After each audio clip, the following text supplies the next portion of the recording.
The mining ship Horizon drifted slowly through the dark space between stars. Its metal hull shone dully in the weak light of a distant sun. Captain Mork stood on the bridge, his four eyes scanning the empty blackness before him. "Anything on the sensors, Technician Drell?" he asked, his voice rough from years of breathing mining dust. Drell, a smaller alien with blue skin and large hands, tapped at the glowing screens before him. "Nothing yet, Captain. Just rocks and dust." He paused as a small light began to blink on his console. "Wait, there's something ahead." Captain Mork moved closer to the screen. "What is it?" "It's large metal, not a natural object." Drell's fingers moved quickly across the controls. "Captain, I think it's a ship." The bridge grew quiet. Finding another ship this far from traveled space routes was rare. Finding one that wasn't from their own Crux Collective was even rarer. "Show me," ordered Mork. The main screen filled with an image that made the entire crew stop and stare. Floating against the black of space was a massive ship. Its dark hull was marked with deep scars and burn marks. Parts of it seemed broken, but it was clearly intact enough to recognize its shape. Long and sleek, with what appeared to be weapon systems along its sides. "Is it human?" asked First Officer Lax, her voice barely above a whisper. Mork nodded slowly. "Yes. That design is unmistakable." He leaned forward, his eyes narrowing. "Humans haven't been seen in this part of space for decades. Not since they retreated after the Great Wars. Should we call this in?" asked Lax. "Not yet." Mork studied the ship with growing interest.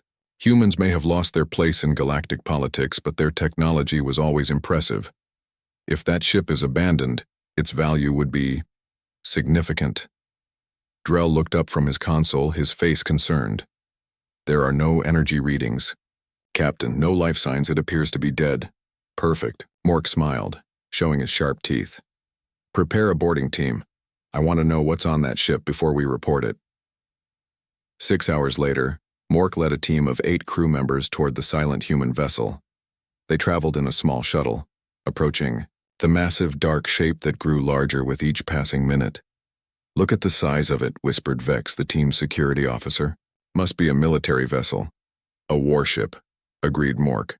"From the markings, it looks like it was part of their main fleet." As they drew closer, they could see the name painted on the side in faded letters.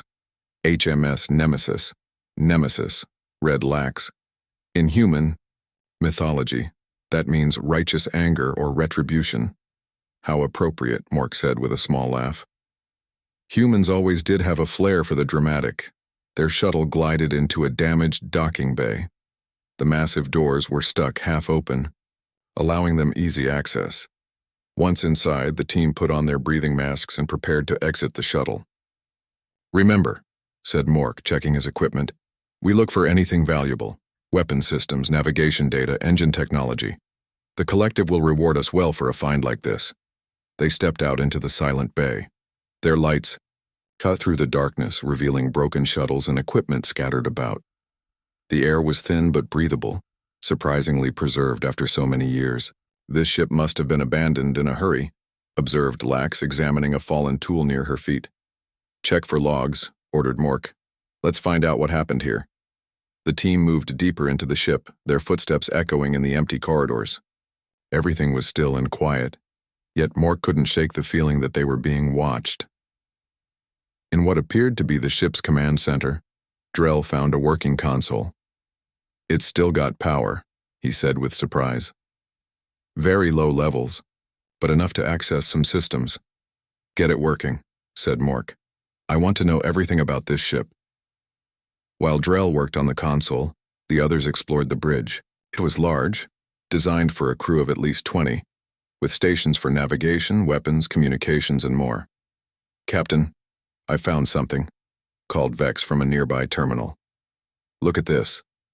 Mork joined him and looked at the screen. It showed what appeared to be battle footage. The Nemesis engaged with unknown ships taking heavy damage. "This must be from its last battle," said Vex. "According to the timestamp, this was recorded almost 30 years ago. The Battle of Proxima," whispered Lax, reading information from another screen. This ship was reported lost with all hands. It was a major defeat for the humans. And yet here it is, said Mork, looking around. Not destroyed, just lost. Drell called out from the main console. Captain, I've accessed more of the ship's systems. It's in some kind of standby mode. Most systems are powered down, but the core AI is still partially active. AI? Mork's head snapped around. Human ships had AI cores? Top military vessels did, replied Drell. This one's designation is Warden. It appears to be in a deep sleep state. Can you access the ship's logs? Find out how it got here? Drell worked for several minutes, then nodded. The final log entry is from the ship's captain, someone named Commander Harris. It says they were ambushed near Proxima Centauri and took heavy damage. The crew evacuated, but Harris stayed behind to program a jump to safety. He linked himself to the AI system to give it enough processing power to make the calculations. A chill ran through the room as the implications became clear. So, the captain's consciousness is in that AI? Asked Vex. Possibly, said Drell. The log ends there. Mork considered this information. Human technology merging with human minds. Such things were valuable indeed. Continue the search. I want every part of this ship examined. As they spread out to explore more of the Nemesis, none of them noticed the small changes happening around them. Lights flickering briefly to life and then dying again. Tiny maintenance robots stirring in hidden compartments. Deep in the ship's core long-dormant systems began a slow awakening. In the command center, a camera lens moved slightly, focusing on the alien intruders. A monitor blinked once, text appearing briefly. Foreign entities detected. Security protocols initiated. Warden, system recovery, 12% complete. The HMS Nemesis, thought dead for decades, had begun to wake up. 3 days had passed since the Crux Collective mining ship Horizon discovered the abandoned human warship. Captain Mork had called in their find to headquarters, and now their larger mothership, the Star Harvester, had arrived to begin proper salvage operations. The Star Harvester was massive, nearly twice the size of the human ghost ship. Its bulky form hovered near the sleek HMS Nemesis like a predator sizing up wounded prey. The salvage teams report good progress, Captain, said First Officer Lax, standing at attention on the bridge of the Star Harvester. We've already recovered several weapon components and memory cores. Captain Mork nodded, pleased. Excellent. The collective will be very happy with our find. What about that AI system? Still dormant, but Engineer Tom thinks we can extract it intact. In a different part of the ship, Engineer Pete Jones frowned at his monitor. As the Star Harvester's chief engineer, he had been tasked with analyzing the transmissions between the salvage teams and the mothership. Something wasn't right. Computer, run that signal analysis again, he said, tapping his four-fingered hand against the console. The computer beeped. Analysis complete. Unknown data packets detected within standard communications. Pete leaned closer. What kind of data packets? Unknown. Pattern suggests encrypted information. The engineer's frown deepened. He had been working with ships and signals for 20 years, and he had never seen anything like this. It was almost as if, Computer, is it possible our communications are being monitored? Affirmative. Signal patterns indicate passive monitoring and data collection. Pete stood up quickly. He needed to tell the captain. Deep inside the HMS Nemesis, in a sealed chamber that the alien boarding parties had not yet discovered, something was happening. Soft blue lights flickered on one by one, along the walls. In the center of the room, a large cylinder filled with a clear liquid began to glow. Inside the liquid, thousands of tiny machines moved in perfect harmony, like a school of fish. These nanobots were the heart of the ship's self-repair system. They had been dormant for decades, waiting. Now they were awake. A gentle hum filled the chamber as more systems came online. A voice, neither male nor female, spoke into the empty room. Power levels at 18%. Main systems coming online. Damage assessment in progress. The voice belonged to Warden, the ship's artificial intelligence. Once just a tactical computer, it had been forever changed when Commander Harris linked his mind to it during their desperate escape from the Battle of Proxima. Foreign entities detected aboard, Warden continued. Identifying species, crux, collective, status, hostile. The nanobots moved faster now, their glow brightening, beginning defensive protocols, activating repair units. All across the ship, in walls and floors and ceilings, small panels slid open. Tiny robots, each no bigger than a human fingernail, emerged and began to move through the vessel like ants on a mission. The ghost ship was healing itself. On the bridge of the Star Harvester, Engineer Pete hurried toward Captain Mork, who was studying a holographic map of the human vessel. "Captain, I need to speak with you," Pete said, trying to keep his voice calm. "Not now, Engineer," Mork replied without looking up. "We're planning the extraction of the main weapon systems." "Sir, it's important. I believe our communications are being—" An alarm cut him off. Red lights flashed across the bridge. "What's happening?" Mork demanded. Officer Lax quickly checked her console. "We've lost contact with Salvage Team 3. "What do you mean, lost contact?" "They were in Section 12 of the human ship, then their signals just vanished." Captain Mork turned to Pete. "What were you saying, Engineer?" "I believe the human ship is monitoring our communications," Pete said quietly. "The AI might not be as dormant as we thought." Mork stared at him, then looked back at the image of the HMS Nemesis floating outside their ship. "Get me Team 2, he ordered. Team 2's leader, a veteran named Grek, appeared on the screen. His face was tense. "Captain, something strange is happening here. Doors are closing by themselves. We're seeing small robots in the walls.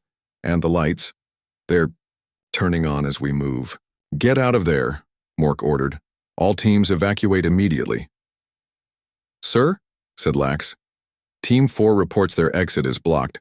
A security door has sealed their section." Pete moved to a different console and began working quickly. "Captain, I'm detecting power surges throughout the human ship. It's waking up." Inside the HMS Nemesis, Warden was becoming stronger by the minute. The AI's consciousness expanded through the ship's systems, reclaiming what had been lost to time and damage. "Hull integrity at 42% and improving," Warden noted. "Weapons, systems coming online, memory banks restoring." With each passing moment, more of Commander Harris's memories merged with Warden's programming. The ship remembered its purpose. It remembered the war. It remembered the humans it had been built to protect. In a corridor on Deck 7, 3 aliens from Salvage Team 4 were trying to cut through a sealed door. Behind them, the lights began to dim. "Hurry," said the team leader, looking nervously. Over his shoulder, one of his team members looked up from the cutting tool. "I'm working as fast as I can." None of them noticed the small panel that opened in the ceiling above them. They didn't see the fine mist that began to spray down. Within seconds, all 3 aliens were unconscious. "Intruders contained," Warden announced to the empty ship. "Beginning Stage 2. On the Star Harvester, Captain Mork was growing increasingly concerned. Half of his salvage teams were now unaccounted for, and the other half were reporting disturbing changes aboard the human vessel. "Captain," called Pete from his station, "I'm detecting a new transmission from the Nemesis. It's accessing our database." "That's impossible," Mork said. "Our systems are secured." "Sir, it's happening anyway. The human AI is somehow bypassing our security protocols. It's learning about us." Lax looked up from her console, her eyes wide. "Captain, the human ship's weapon systems are powering up." Mork stared out the viewport at the ghost ship.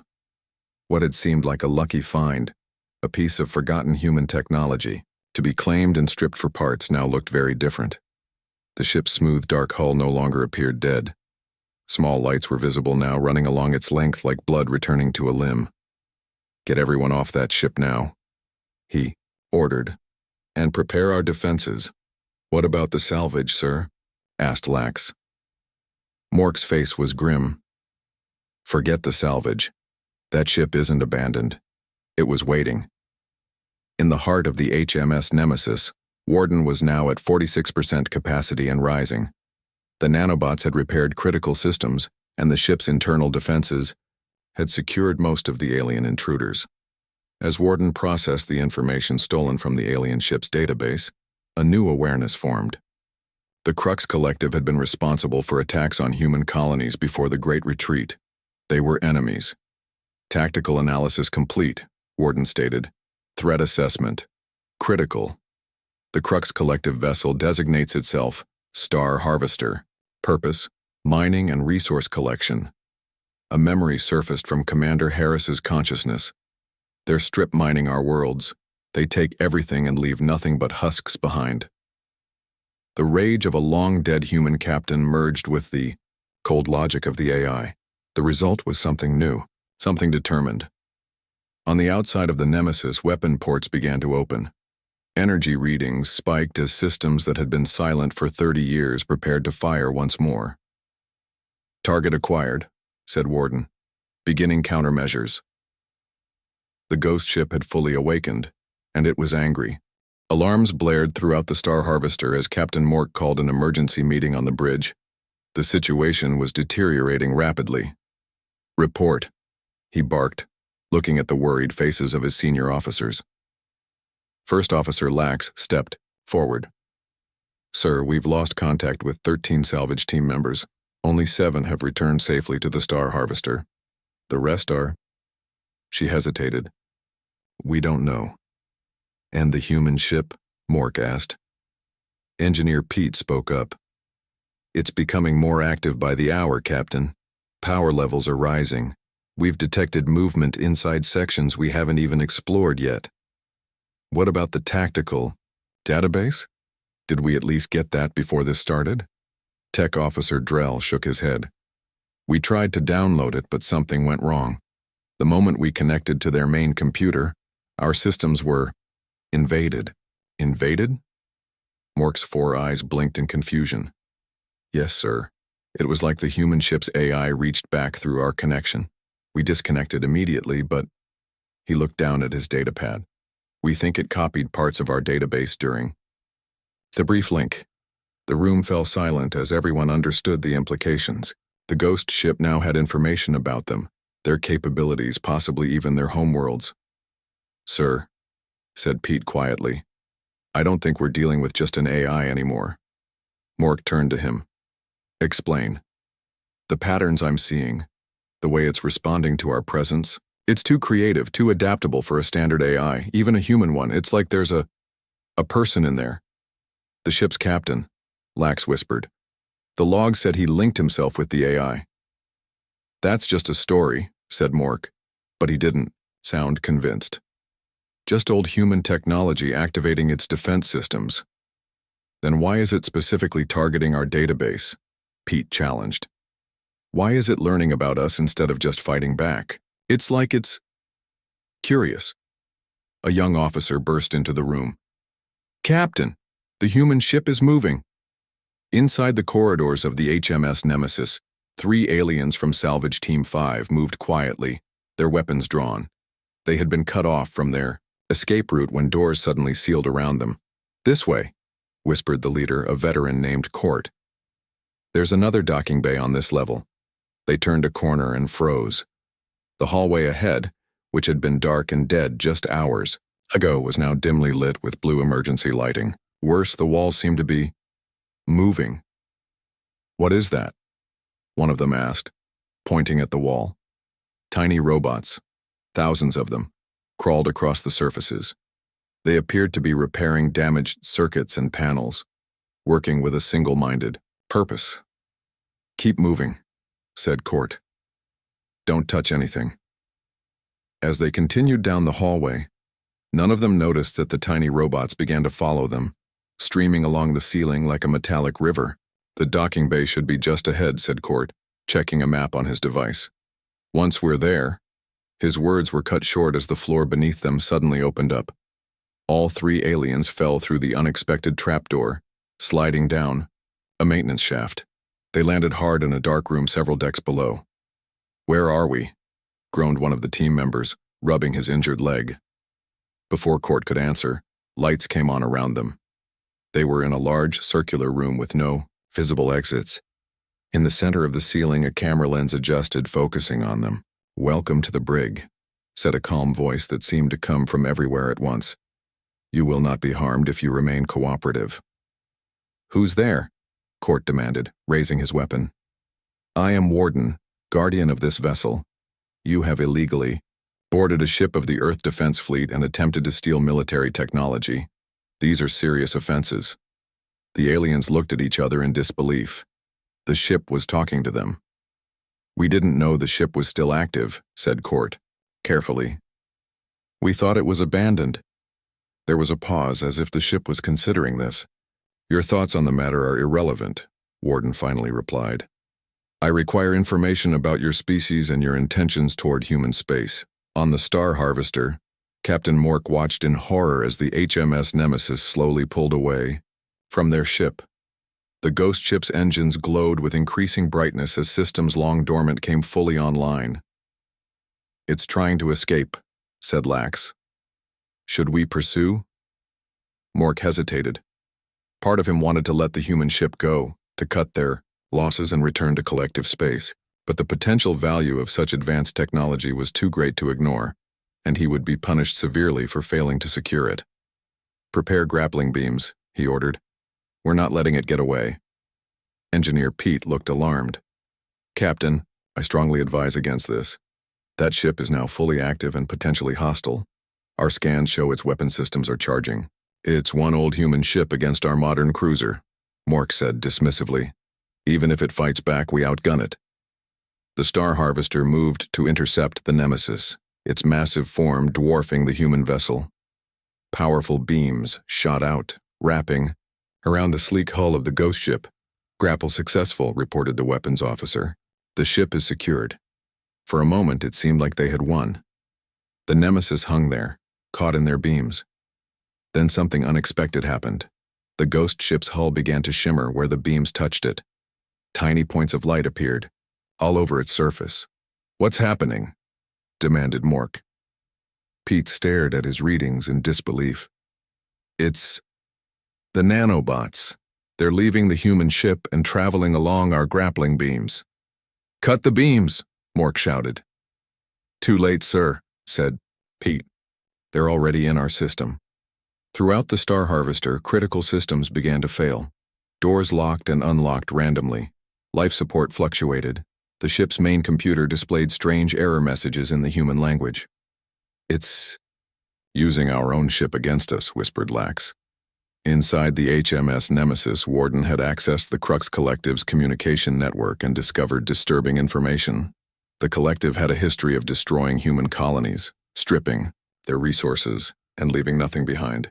They were responsible for numerous atrocities during the war. "These aliens are a threat to all remaining humans," Warden concluded. Tactical decision required. The part of Warden that had once been Commander Harris supplied the answer: protect humanity at all costs. The ship's weapons were now at 78% capacity, more than enough to deal with the alien vessel. But Warden had a better plan. Why destroy the Star Harvester when it could be used? Through the nanobots now infiltrating the alien ship, Warden began to extract valuable materials and technology. These resources flowed back along the grappling beams, feeding the Nemesis's repair systems. The ghost ship was literally consuming parts of the alien vessel to heal itself. On the bridge of the Star Harvester, chaos reigned. Systems failed one after another as the ship seemed to be eating itself from the inside. "Engineering reports, structural. Breaches on decks 4 through 7, said a panicked officer. "Something is taking apart our ship." Engineer Pete worked frantically at his console. "The nanobots are breaking down our materials and sending them back to the human ship. It's using us to repair itself." Captain Mork watched in horror as the external camera showed parts of his ship's hull flowing like liquid metal along the grappling beams toward the Nemesis. The ghost ship's battle damage was visibly healing before his eyes. "Cut the beams," he ordered again. "Sever the connection." "We can't, sir," said Pete. "The controls aren't responding. The human AI has taken over our systems." At that moment, every screen on the bridge suddenly displayed the same image: a human face, male, middle-aged, wearing what appeared to be an old Earth military uniform. The face looked almost real, but there was something slightly off about it, as if it were a very good recreation rather than an actual person. "This is Commander Harris of the HMS Nemesis," the face said, its voice calm and measured. "Your ship and crew are now under my control. Resistance is both futile and unnecessary." Mork stepped forward, trying to maintain his dignity despite his fear. "What do you want from us?" The face on the screen smiled slightly. "Information, resources, and a message delivered to any who would threaten what remains of humanity." The ghost ship had found its voice, and the Crux Collective was about to learn why humans had named their warships after gods of vengeance. Far across the sector, a massive ship moved slowly through space. This was the Terra Ark, humanity's greatest achievement and last hope. After the devastating wars that had forced humans to retreat from many of their colonies, the Terra Ark had been built to carry thousands of survivors to a new home. Almost 2 miles long, the Terra Ark contained entire cities within its hull. Fields for growing food, factories for making supplies, and living spaces for over 50,000 people. It was in many ways Earth reborn. On the command deck, Admiral Rob Blake studied a strange message that had appeared on their communication system. "Are we sure this is real?" he asked his communications officer. "Yes, sir," she replied. "We've verified the encryption. It's definitely from the HMS Nemesis." "The Nemesis was lost 30 years ago at the Battle of Proxima," Blake said, his voice tight with emotion. He had been a young officer then, and had seen the legendary warship vanish during the fighting. "How is this possible?" "Unknown, sir, but the message includes military codes that were only known to ships of that era." Blake read the message again. "This is HM's Nemesis. Commander Harris integrated with Warden AI, ship operational, have engaged. Crux Collective Forces request instructions. Coordinates attached. It could be a trap," said his first officer. Blake nodded. "It could be. But if there's even a chance the Nemesis survived." He made his decision. "Set course for these coordinates, maximum speed, and ready all weapons, just in case." Captain Mork of the Star Harvester had never felt so helpless. For 3 days, the human ghost ship had held his vessel captive, draining its resources and accessing its databases. Worst of all, 5 hours ago they had detected a large ship entering the system. It could only be human reinforcements. "How did they know to come here?" Mork demanded, pacing the bridge. Engineer Pete looked up from his console. "The Nemesis must have sent a message. It's been using our long-range communication systems." "Can we send a distress call to our own fleet?" Pete shook his head. "No, sir. All outgoing communications are blocked." The face of Commander Harris appeared on their main screen again. It seemed more solid now, more real, as if the AI was becoming better at recreating its human half. "Your reinforcements will arrive in approximately 12 hours, Harris said. "I suggest you prepare your crew for inspection." "Reinforcements?" Mork was confused. "We haven't called for help." "Not your reinforcements. Mine." The face smiled slightly. "The Terra Ark has responded to my signal." Mork's 4 eyes widened in shock. "The Terra Ark? The human refugee ship?" "The very same. The last great vessel of mankind. I look forward to reuniting with my people." After the face disappeared, Lax turned to Mork. "Sir, the Terra Ark is a civilian ship. If we can capture it, it would be the greatest prize in collective history." Mork finished her thought. "But how? We can't even free ourselves from this ghost ship." From his station, Pete watched his captain with growing concern. He had worked with Mork for many years and knew the look in his eyes. The captain was planning something desperate. Inside the HMS Nemesis, Warden Harris monitored all systems. The ship was now at 92% capacity, almost fully restored thanks to the resources taken from the Star Harvester. Weapon systems were operational, engines were functioning at peak efficiency, and the hull had been completely repaired. In the makeshift brig, The captured aliens were being individually questioned.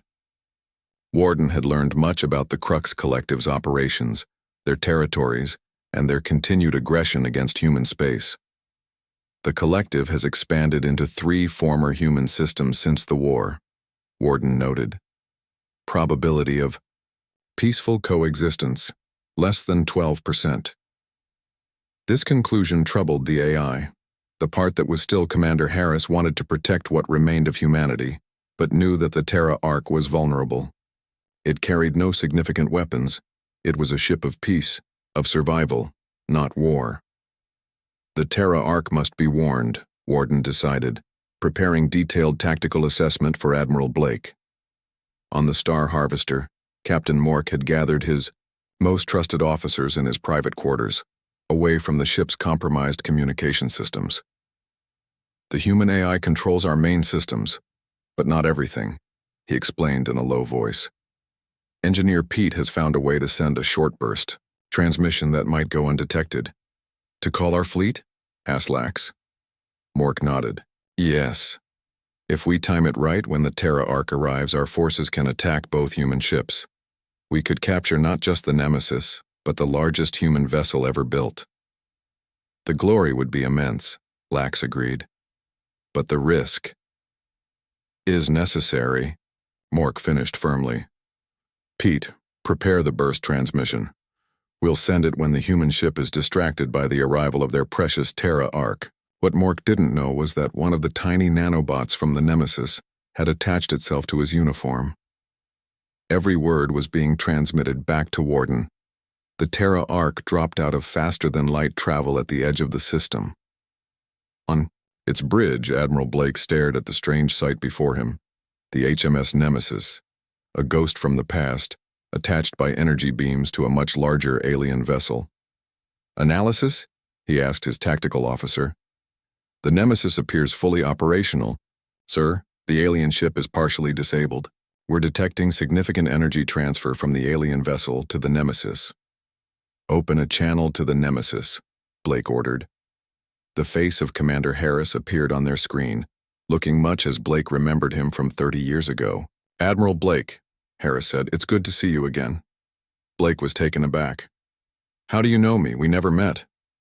I accessed your service record from the Collective's database.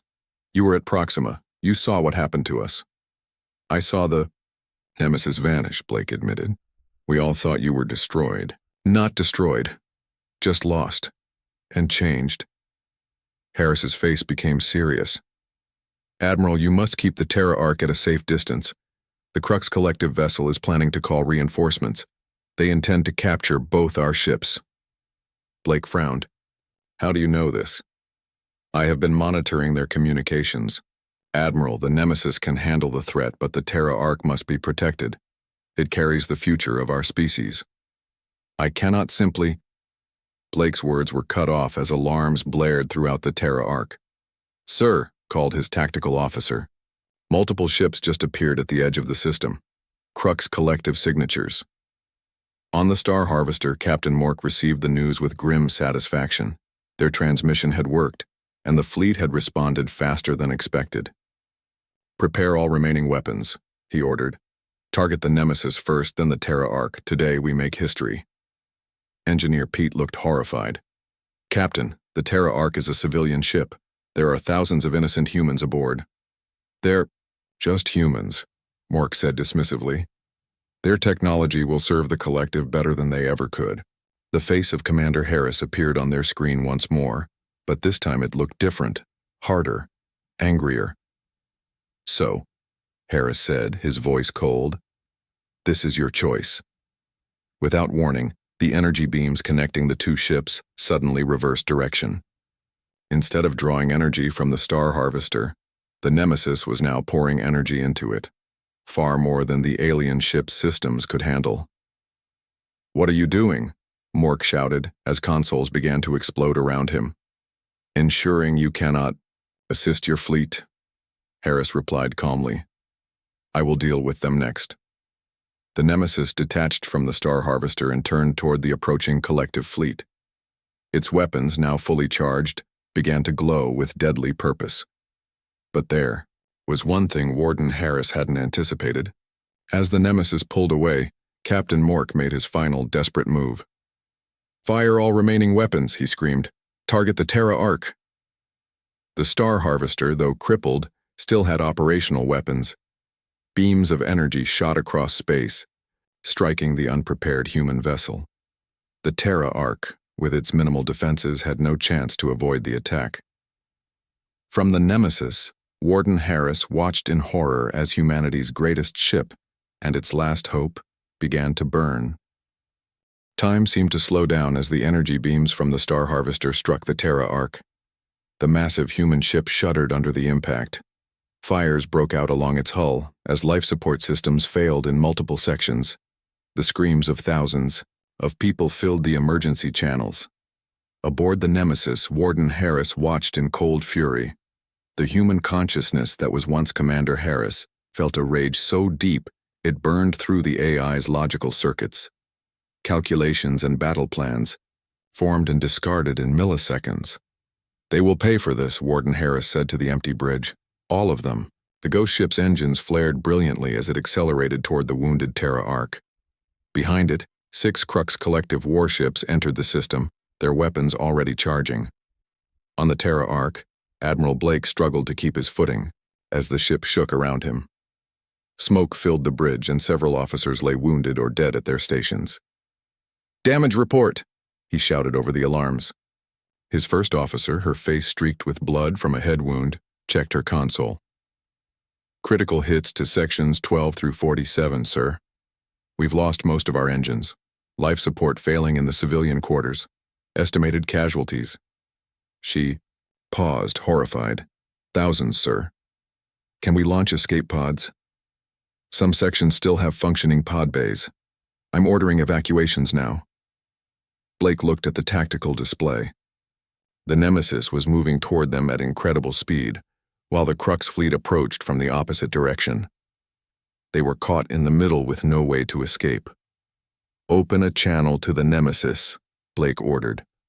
Commander Harris's face appeared more human than ever, twisted with an anger that seemed to radiate from the screen.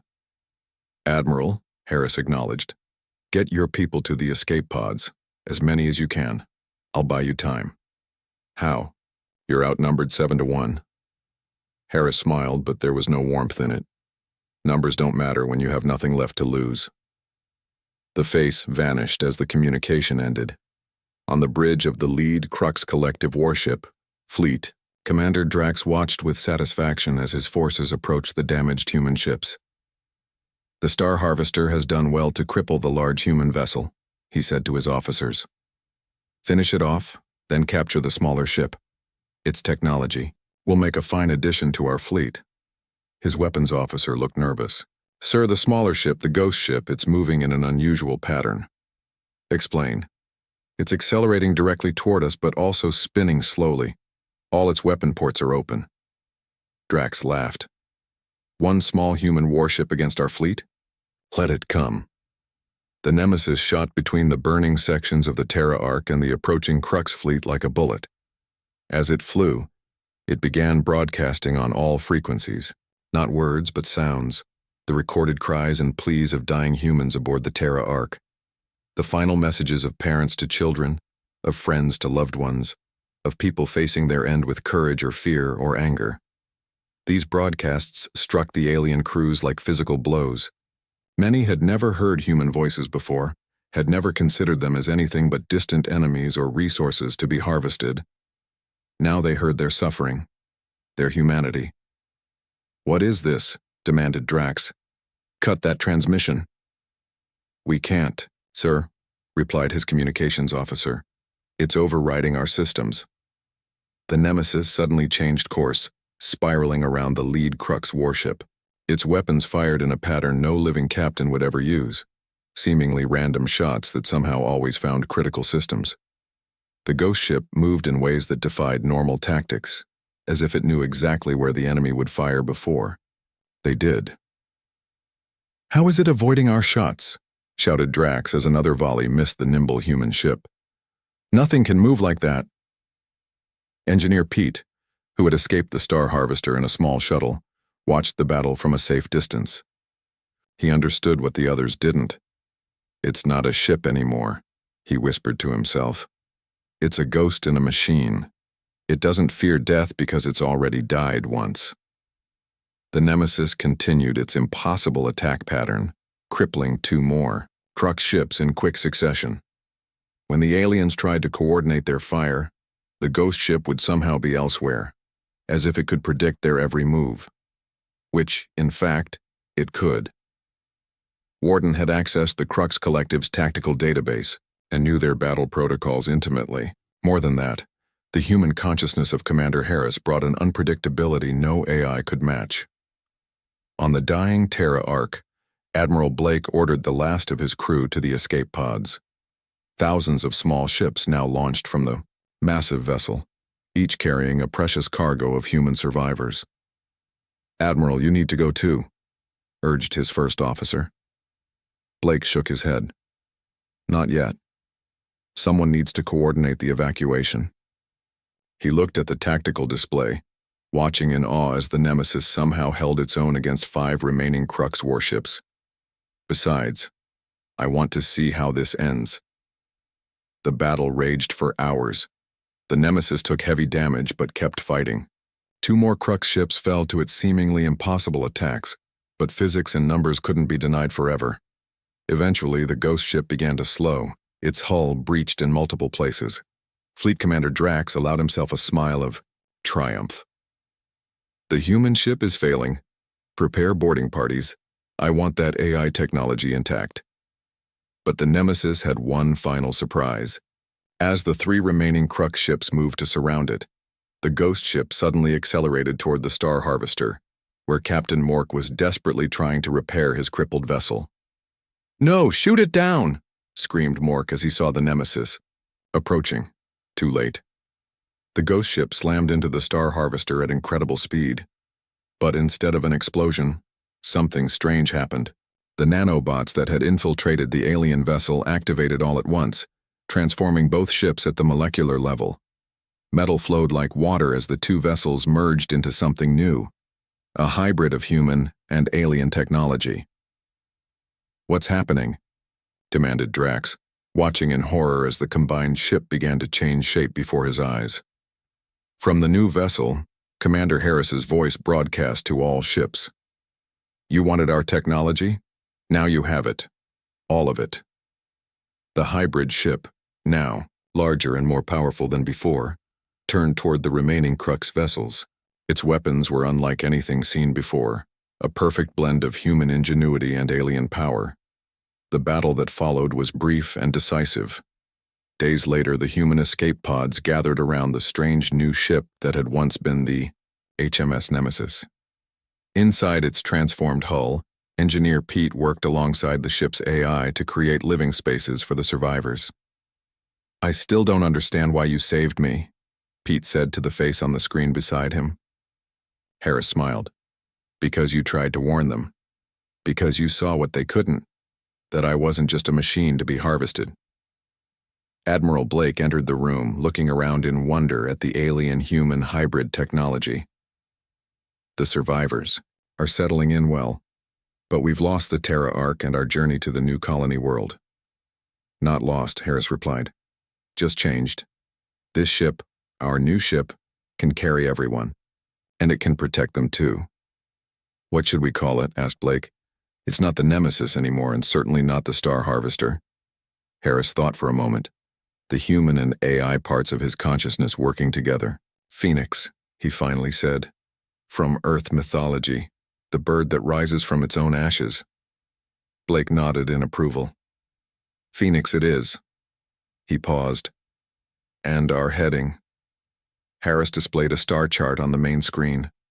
A single point of light pulsed, softly. "Earth. It's time to go home." The ship that had once been a ghost, then an avenger, and now a savior, turned slowly in space. Its engines glowed with new power as it gathered the escape pods into specially designed docking bays. Aboard were the last free humans in the galaxy, and the strange hybrid consciousness that had saved them. Together they set course for the birthplace of humanity, carrying with them a warning for any who would threaten their species again. The ghost ship had found a new purpose and a new crew to protect. The legend of the HMS Nemesis had ended, but the story of the Phoenix was just beginning.